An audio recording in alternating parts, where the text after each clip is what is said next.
Shike, all his life, has been surrounded by machines. At Granville Kingdom, a long-abandoned amusement park, he's the only one of his kind around. That is until Rebecca Bluegarden and her feline companion Happy arrive, unaware that the Granville's first visitors in 100 years.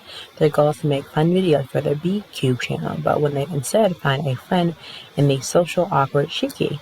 When Grandpa becomes too dangerous for the three of them, they set off to adventure through the Sakura cosmos.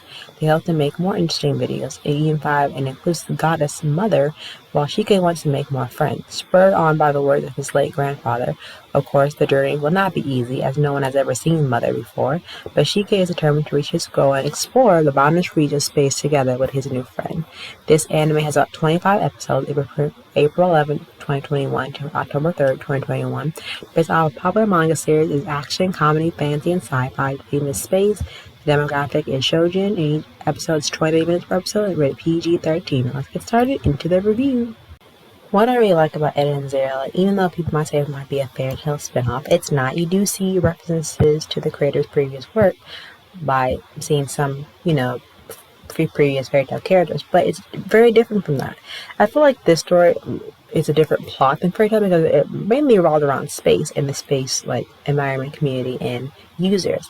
I think also really stands out from the rest of the children's shows other than fairy tale because it does have a very huge following. It takes the fantasy adventure style where Aaron Zero is pretty much the same thing, but I feel like for Aaron Zero as much of in space more synopsis of that, and I think the character designs emulate that from Ed and Zero, like Rebecca Bluegarden looked a little bit science fiction version spin-off of Lucy, and then Happy, from Fairy Tale, but not that much of a difference between Fairy Tale. I think no less, not the infamous trope you last see TV show, but the Power Factor is really sticking in this one, especially in the beginning of the first episode. I think also along with Aaron Zero, between the mix of sci-fi spin-off of mystery, trying to have the one character who was literally left on a planet full of robots to become his only friends, and then, trying to make more friends, and then you have Rebecca and Happy kind of launching them to be the planet's first guest over 100 years.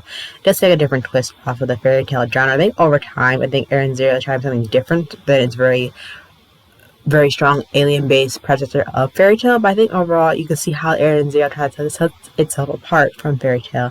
It has a really good backstory, and there's a lot of emotions that evoke from the anime, can be very dark themes, very dark backstory, and evokes all of human emotions of happiness, sadness, and anger, along with the characters themselves, and along with Shige's backstory, him trying to find the mother and making his friends, I think you could tell the way the story was trying the direction it was going toward, but I feel like also the voice actors did a good job bringing these characters to life, especially, when you're watching Arrow Zero, to have an open mind and not think it's going to be like fairy tale, because it's not. There are a few elements that are uncanny, and the journey of the characters that make up the story, it makes or breaks the experience of a standard trophy shonen series, but I feel like it's a good way for Ed and Zero to stand a rest from its major, counterpart, and it does its best trying to take a different element, but also makes creating these new characters who we all grown to love. I especially love Rebecca and Happy, especially in this new twist of Take on Happy, where I won't give too much, but it's very interesting. But also the whole spatial dimension is really cool, and the soccer cosmos is very visually stunning when you watch it. The first episode of it, which I really love when you're getting into the series. I think it does its best trying to stand up from the rest, especially from Fairy Tale. But I would say give Aaron Zero a shot. Keep it in mind, give it a chance before you judge it as a Fairy Tale spinoff, because it's not.